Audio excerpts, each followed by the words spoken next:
All right, people. All right. What we got here tonight, today, whatever it may be in your side or neck of the woods. Check it. As promised, the Glock 45 is built. Okay.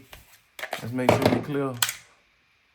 And we make sure we have no place to go. Point in the safe direction and fire. You know, YouTube Popo.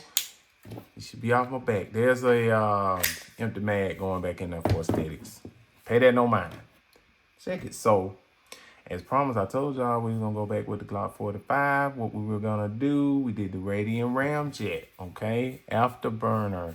Radian Ramjet and Afterburner. The claim to fame is they reduce muzzle flip and felt recoil and that kind of stuff by 40%. I don't have a recoil-o-meter or anything along those sorts and that I can gauge that, but what I can say in all seriousness that this does significantly decrease the felt recoil and the muzzle rise here. This is an extremely flat shooting gun now. Is it 40% more than it was before? Because before it wasn't that heavy of a, gun, to be honest. So is it 40%? I don't know, but significant. I will say that. Worth the price, definitely. In terms of if you're recoil sensitive or if you're sensitive to muzzle flip, or if you just want to get better with the 45 and get a competitive edge, this is a good way to go. You can definitely get a lot more shots on target, and you can definitely stay on target a little bit more with a little bit of that recoil being reduced with this addition. They do come with the Radian Ramjet. I guess it's the Radian logo here, and it does come on the front of the comp itself. So definitely a nice little addition. We always go with the Holosun SCS green dot. That's just the must. We are definitely going to do a light on this one now. I'm going to tell you a little bit about this light. This light came in a 2-pack, from Amazon. It was a special they were running, and people have asked me, what was the special? And I had a buddy that goes to the range with me. He was like, send me that special you got. They had this light, and this is my first experience with Olight, but I've heard good things about them. And, I was like, well, I'll give them a shot. Usually I'm more of a stream light guy, but, with this deal, I couldn't pass it up. This is a Valkyrie PL3R, and I think the R stands for rechargeable. It does come with a base plate magnetic type charger that snaps right on that thing right there. And you can charge that thing up. You can charge it up. And, the other one is not rechargeable, but it is bright as hell. It is the turbo. It's a little bit larger than this one, so it's maybe about the same size as a HL1, TLR1, I think. The one edition stream light. What I'm talking about. But it's larger. It's more than that from a footprint size thing. I do have it on another firearm, and that sucker is bright. And when I say bright, I'm not exaggerating. It is like a beam. It's like I forget those things that they play with in Star Wars. The swords with the things on them. That's what that thing is like. It is bright. It is such a ray that it is like noticeably like, this shit is UFO bright. So saying all that to say, this probably won't be my last time purchasing these Olights. But in terms of the package that these came with, they were like, it was 2 of them. So like I said, the PL3R Valkyrie and the Turbo, and I'll get the exact name for you, but it was on a package for about $134 for both of them. And I don't know why it was like that particular day, but I had some Amazon, rewards cash, and I had like a gift card that I had gotten, and I was like, well, let me just take a little, I'll take a shot, at these Olights. And that seemed like a magnificent price, because if you look at a stream light, you're paying, 100 and plus for one, whereas this was 2 lights, that were substantial size, because this is not a small light, and it's rechargeable, And you got another light that was, had decent, really good, 4.5 ratings. So I'm like, okay, well, hopefully I get some good ones. And I did. I mean, both of these have really surprised me in terms of the build quality, what they've, done. The tooling on them is really, really good too. I mean, like if you look at the knurling here, as far as like where you tighten it up and some of the tooling on here is really refined, man. So Olight is a serious manufacturer, and I put about at least 350 rounds of various grains through this thing, and this light has not moved. This, lock has not backed out. So I'm calling that a win, especially for the price. So you may be seeing more Olights from my standpoint, because I've had a good experience with them so far. All right, so, but moving on to we did the extended slide catch, slide release on here. And the only reason I did that is because I've been putting these on, I had like a 5-pack of them laying around. And I do have a Glock 34 I recently got. That one comes with one of these. I had out of that pack that I got, I had put one on another Glock, and I kind of got used to the functionality of this bump and the ease of it, which like I said in my 19X video, you wouldn't think that this little bump gives you that much of a competitive edge, but it's just a little bit more of a ledge to engage that slide and make sure that it drops forward.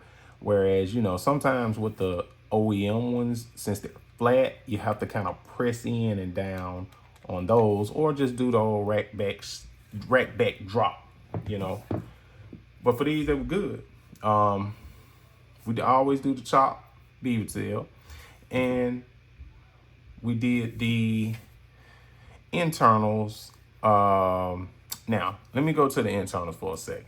And I love the way that snout looks on that Radian Ramjet. Look at how bright that done Olight is. I told you it's bright. I ain't gonna put any, but look at it. It's bright. This one's bright, but that other one is brighter. It is probably about 5 times brighter. But yeah, so going back to this. So I know in the first video we were talking about the Overwatch Precision MP3 safety plunger, minus connector, and the trigger bar, in addition to the range-approved VEX trigger shoe. Okay, when I put the Overwatch Precision bar, minus connector, and that internals, in addition to the spring, I did change the spring out. So in my Johnny Glocks kit that I bought I've had it for years for my Glock 19. It actually came with 2 striker springs. One was about 3.5 pounds. One was about 4.5 pounds. I think the 3.5 pound one went into my 19, and there was one left over. So I decided to use that in this particular build. So, it lightened up the way, it lightened it up. It lightened it up. And with the Overwatch Precision editions, I took it to the range, and, I'm sure that they perform well, but for my style, I'm more used to the slickness or the functionality and the trigger shoe operation of a polished OEM trigger bar. And so, it felt a little gritty to me from that standpoint. And that's just because of the texture of the MP3. It's a lot more aggressive than the sleekness of the, a polished, OEM trigger bar. So, I decided to go back to that because I found out that I do actually prefer that slick kind of functionality that the polished bar gives. And as far as the functionality on the wall, when I had that in, it was a one motion. Just, there wasn't a wall that was, detectable, if that makes sense. It just was like, it was so light to where it just went boom, boom, boom.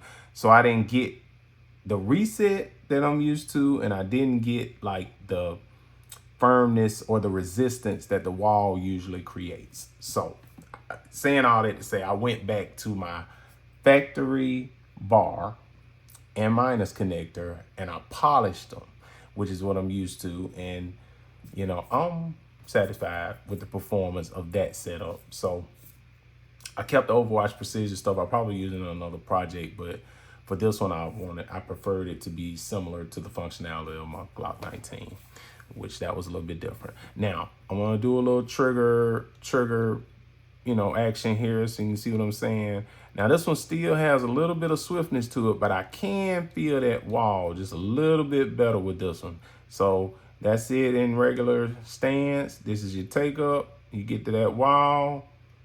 Got a little bit more creep, boom. Now you got yourself a reset here. And it's out a little bit, but it's easy to find, you know, and fire off shots one after the other because I got that click. So that's letting me know I'm reset, boom, I'm back on that wall.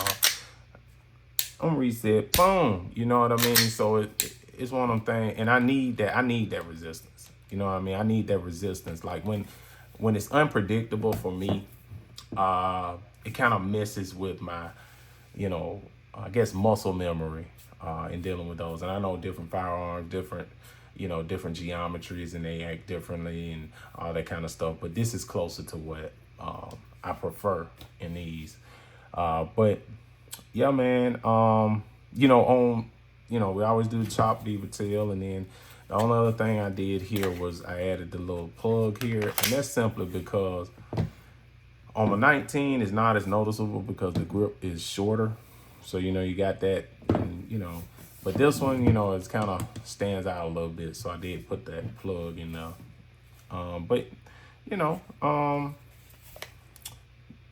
I don't know if I mentioned that this light is rechargeable. It comes with a little magnetic base that, you know, you click on there and it recharges your light for you. I really like them old lights, man. I ain't gonna lie. But yeah, that's all I got today. This is the Glock 45 Gen 5 build. You know what I mean? Very good performer, flat shooting. You know, ever since we worked out that trigger geometry and mechanism up in there, it's doing things right by my standards. So, you know, very good build. Like the Glock 45. It's one of my favorite, Glocks probably within the last 5 or 6 years, and that in the 1980s, which are essentially the same thing. But yeah, that's my take. I'm gonna stop blabbing on. Appreciate you checking in. Appreciate you watching. Thank you for the new subscribers. To the new subscribers, welcome. Keep rocking with the boy. I got more content coming, man. Keep shooting. Talk to y'all soon. Peace.